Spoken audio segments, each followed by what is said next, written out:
안녕하십니까. 이어서 경남 소식입니다. 롯데그룹은 김해관광유통단지의 투자와 사회공헌 약속을 제대로 지키지 않아 비판을 받고 있습니다. 홍준표 경남지사가 최근 잇따라 롯데에 대한 옹호성 발언을 해 논란이 일고 있습니다. 김현수 기자가 전합니다.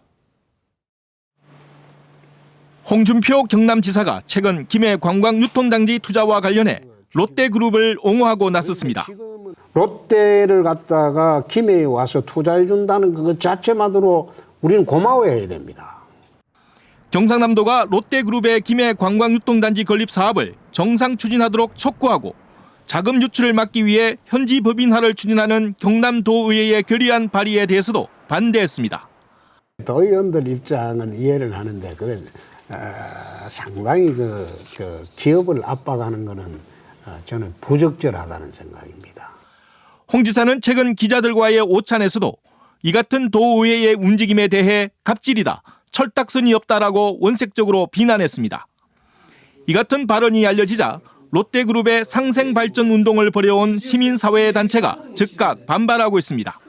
20년 넘게 김해 관광유통단지를 지원시키고 있고 지역 유통을 독점하면서 30만 중소상공인들 피눈물을 흘리게 하는 롯데에 대하여 오히려 두둔하는 등 홍준표 경남지사의 롯데 발언에 대한 반발이 확산되는 가운데 도의원 37명이 발의한 김해관광유통단지 규제 관련 결의안이 오는 23일 경남도의회에 상정됩니다.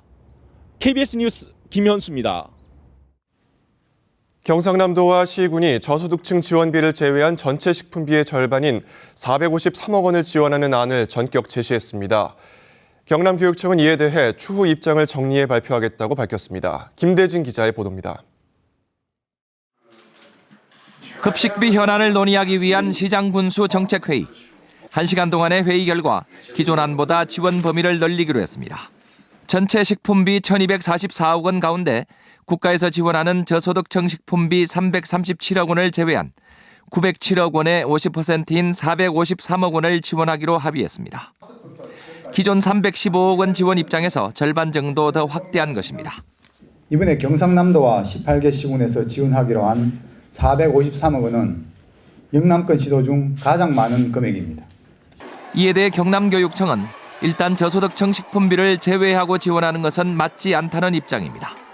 저소득층 식품비가 국가에서 따로 지원되는 것이 아니라 계층 간 교육 사업비에 포함돼 10여 개 항목이 함께 사용된다는 이유입니다. 경남교육청은 그동안 전체 식품비의 절반인 622억 원 지원을 요구해왔습니다. 하지만 최종 수용 여부에 대해서는 추후 입장을 정리해 발표하겠다고 밝혔습니다. 경남도와 시군이 제시한 최종안을 놓고 도교육청이 수용할지 여부가 주목됩니다. KBS 뉴스 김대진입니다. 지난 2일 KBS가 보도한 과일 외상 사기 사건과 관련해 피의자의 범행이 추가로 밝혀졌습니다. 마산 동부경찰서는 피의자 35살 허모 씨 부부가 지난 2014년부터 15차례에 걸쳐 함안, 진주, 구미 등 경상도 전 지역에서 과일 5,100만 원어치를 외상으로 구매한 뒤 잠적하는 수법으로 돈을 가로챈 혐의를 받고 있다고 밝혔습니다. 농어촌 장애 아동들이 재활 치료를 받을 곳이 없어 어려움을 겪는다는 소식을 전해드린 바 있습니다.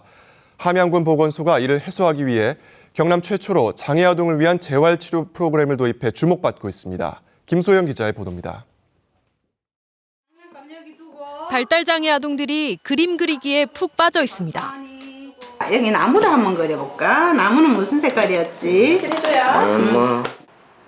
함양군 보건소가 올 초부터 도입해 운영 중인 장애 아동을 위한 재활치료 프로그램입니다. 인지능력 향상을 위한 미술과 음악 치료는 물론 뇌병변 등 중증 장애 아동을 위한 신체 재활치료도 함께 제공합니다. 고액의 사설 치료기관을 찾아 멀리 도시 지역을 전전해야 했던 장애 아동 부모들에게 큰 호응을 얻고 있습니다. 진주나 서울 가다 보면은 도로비, 교통비가 굉장히 많이 들었거든요. 근데 그런 게 이제 부담이 없어져가지고 참 좋은 것 같아요. 일주일에 2번 열리는 치료 프로그램에 참여하는 장애 아동은 모두 8명. 희망자가 늘면서 대기 인원만 6명이 넘습니다. 하지만 한 해 예산 2,400여만 원으로는 이런 대기자들을 수용하지 못하는 한계가 있습니다. 공간도 좀 확대를 하고 시설 개선도 해가지고 원하는 아동들을 모두 다 우리가 수용을 할 수 있도록 그렇게. 농어촌 장애 아동을 위한 재활 치료가 체계적인 예산 뒷받침을 통해 확대돼야 할 것으로 보입니다. KBS 뉴스 김소영입니다.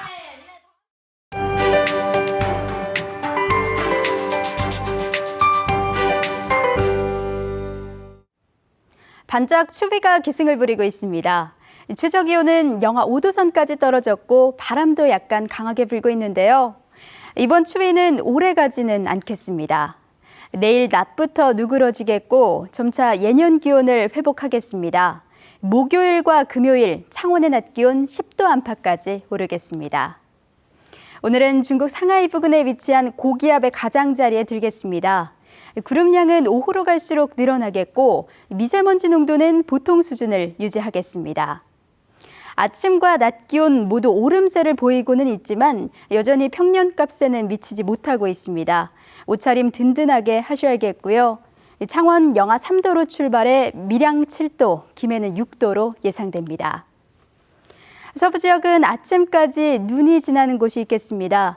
도로가 미끄러울 수 있는 점 염두에 두셔야겠는데요. 바람이 약간 강하게 불면서 체감 온도는 더욱 낮게 느껴지겠습니다. 바다의 물결은 풍랑특보가 내려진 동해상을 중심으로 최고 4m까지 매우 높게 일겠습니다. 기상정보였습니다. 함양군이 올해 3천만 원을 들여 농촌총각 가정이루기 지원 사업을 펴니다. 합천군이 농로나 마을 안길 조성공사 등 소규모 주민수건 사업에 25억 원을 조기 투입합니다. 하동군이 오는 6월 말까지 1억여 원을 들여 노인 공동시설 48곳에 가스 차단기 등 안전시설을 설치합니다. 남해군이 저소득층 자녀를 위한 지역 대학생 멘토링 사업 참여자를 오는 26일까지 모집합니다. 에어부산이 어제부터 오는 19일까지 초특가 판촉 행사를 진행합니다. 부산 김포 노선을 제외한 모든 노선이 대상이며 편도 총액을 기준으로 제주 노선은 9,900원, 타이베이 29,000원, 후쿠오카 43,000원, 괌 49,000원, 세부와 다낭은 69,000원부터 구매할 수 있습니다. 탑승 기간은 국내선은 다음 달 1일부터 한 달 동안, 국제선은 다음 달 27일부터 10월 29일까지입니다. 오는 3월 창원 경륜장에서 열리는 한일 경륜 슈퍼매치에 양국 최강자 28명이 참가합니다. 창원 경륜공단은 이번 대회 한국은 국내 랭킹 1위 이현규와 이명현, 황승호 등 SS급 선수 3명 등 14명이 참가하고 일본도 신타로를 비롯해 상위 랭킹 14명이 참가합니다. 한일 양국 경륜의 자존심을 걸고 치러지는 제4회 한일 경륜전은 다음 달 25일 창원 경륜장에서 막이 오릅니다. 지난해 김해국제공항 이용객이 1,200만 명을 넘어섰습니다. 한국공항공사 부산본부 집계 결과 지난해 김해공항 이용객은 국제선 631만 명, 국내선 607만 명 등 모두 1,238만 명을 기록했으며 1년 전인 2014년과 비교하면 200만 명 이상 늘어난 것으로 나타났습니다. 하지만 메르스 등의 여파로 김해공항을 통해 부산을 방문한 외국인은 79만 1,000여 명으로 지난 2014년보다 오히려 7.4%가 감소했습니다. 특히 일본 방문객이 가장 많이 줄어 13.8%나 감소했습니다. 남해군은 논제초용 우렁이 무상공급 사업을 추진하고 신청을 받습니다. 남해군은 친환경 농업 육성을 위해 제초용 우렁이 72톤을 공급하기로 하고 기존 왕우렁이 공급과 함께 올해 처음으로 새끼 우렁이 시범 사업도 병행할 방침입니다.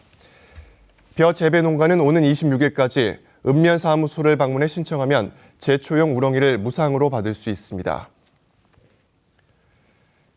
진주 남강 유등축제가 중국 서안 성벽 등 축제에 초청 전시됩니다.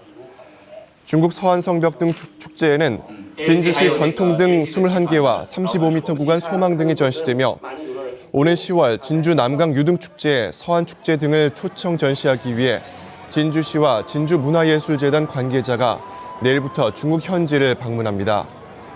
중국 서안 성벽 등 축제는 중국 최대 명절인 춘절부터 3월 초까지 만여 개 등의 중국 옛 당나라 수도 장안을 밝히는 행사입니다.